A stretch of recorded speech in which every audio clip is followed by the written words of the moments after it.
What is up, friends and family? This is Victor, your favorite realtor with EXP. I just wanted to talk. I'm trying to start a podcast in my head. Like, it's analysis paralysis. I try to plan everything to be perfect, the right camera, the right lenses, the right audio, the right everything. And you just realize that it's not going to be perfect. And by the time you get around to it, it's not too late, but you realize that you should have been doing this a lot earlier. Sometimes you feel like you have something to say. I have a lot of people that follow me who are always asking questions about real estate topics. I'm here to give it to you. Let's go ahead and get started. This is the first time that I'm actually doing this. The most important topic, because a lot of people have been asking me, a lot of worried about me actually, which is so kind, right?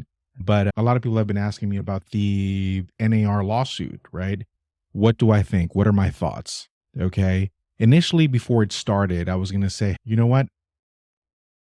It's a pretty heavy seller's market. And with the exception of a 6-month time frame, probably 5-month time frame, I would say end of 2022, it's been a pretty heavy seller's market, right? Definitely favoring the seller.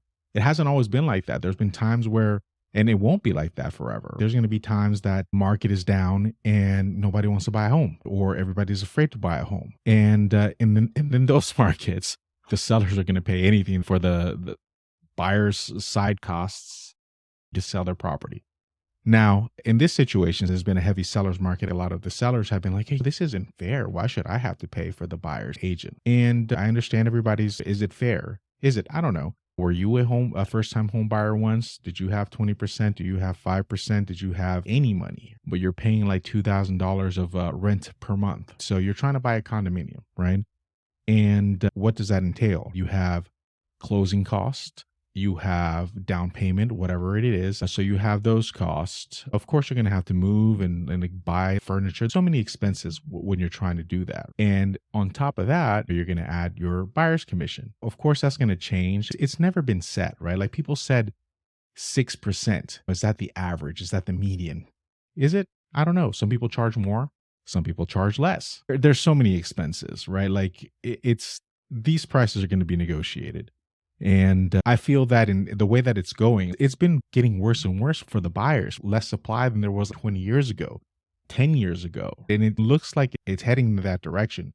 You have the Black Rocks, all these huge entities that are purchasing a ton of property, like everywhere, farmland, residential. They're just scooping it up. So your competition isn't just Joe that wants to move from down the block. You're also dealing with a lot of people, investors, flippers, cash buyers. Like that's your competition. I know some of you may say, hey, you know what? It's only fair. Yeah, sure. It's only fair. I'm sure a lot of the people that are saying this are people that already have homes. And do you have children? Do you want them to have this problem? Going back, it's becoming more and more frustrating, I would say, for buyers. Like now, I can make it happen. I sold homes when there were 7, 8 offers, 10 offers on the table. I've won these things, right? Like I'm a good communicator, I build good rapport with the seller's agent, and won a lot of these. But I don't necessarily think that all the agents had success. I've had agents ask me, I see that you've been selling, you've been winning on the buyer side. Like, how do you do it? And the reason why is because it takes a lot of skill in order to be able to do this. Not everybody has it. Not everybody knows how to win. Imagine that, right? You have an agent and you're trying to win on the buyer side. It's an incredibly hard listing to win. You have multiple offers, let's say 7, right? You have 2 cash offers. The rest are financing. Everybody's waiving contingency. No financing, no appraisal, no home inspection contingency, no contingencies. If you want a contingency, then you're not going to win. What do you do then? If you're going in with a 5% down, then it's going to be extremely hard for you to win, right? Because even if you waive all of your contingencies, they say, if this house doesn't appraise, these people aren't going to be able to go through with the purchase.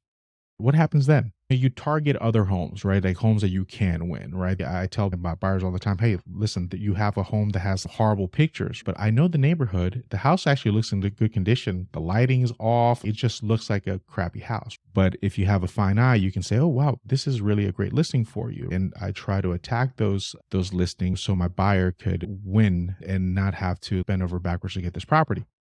So that's the kind of thing that we have to deal with every day, right? It's only going to get harder. Now, looking forward for myself, am I concerned? I actually think this is going to be a great time for me to increase my market share. There's going to be some agents that are not going to be able to compete. They're not going to be able to deal with the changes, and they're going to drop out of the industry. Costs are too high. I'm not making enough money. I have to pay all these fees, and they're going to drop out. And those that stick with it are going to come out on top. Now, that's for me. I'm a type of person that I realize that not everything has to be perfect.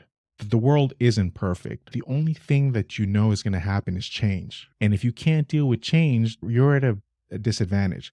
I have a mindset where I'm going to be okay when things change because I've accepted change and I welcome change. And that's the way that I live my life. So I'm going to be okay. What will happen to the buyers?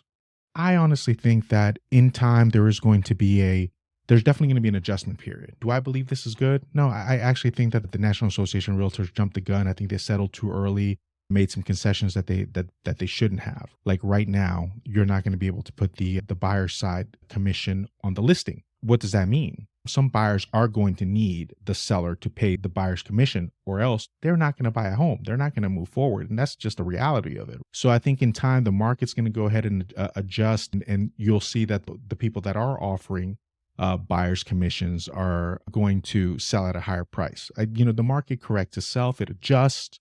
That's going to happen in the long run. What happens in the meantime? In the meantime, there's going to be an adjustment period. And that's when I think that those of you that are definitely going to buy are going to need like a really good buyer's representation, because it's going to be a little bit harder. Like expertise level has just definitely increased. Do I believe everything is going to be fine? Yes, sure. The market has a way of correcting itself, adjusting. It adjusts to the needs of the consumer, right? Being the buyer, the seller, whatever. When needs are created, people are going to make money that help alleviate those needs or solve those problems, right? What's going to happen? There's a lot of things. I've read a bunch of articles. I've listened to a bunch of different agents, and there's definitely going to be changes made. Some people believe that buyer's agents are going to start collecting money for every single time that you go for a visit. They're definitely going to be a lot more strict as far as the buyer representation. So you get into a buyer representation with an agent, you go take a look at a house, you love this house, right? And you want to put in an offer. Agent calls and say, "Hey, how's it going? My client really likes your house. Are you guys paying buyer's commission?" And they say no. So what happens then? You just enter into a relationship with a broker, and you don't have the money to pay a down payment, closing costs, and an agent's commission.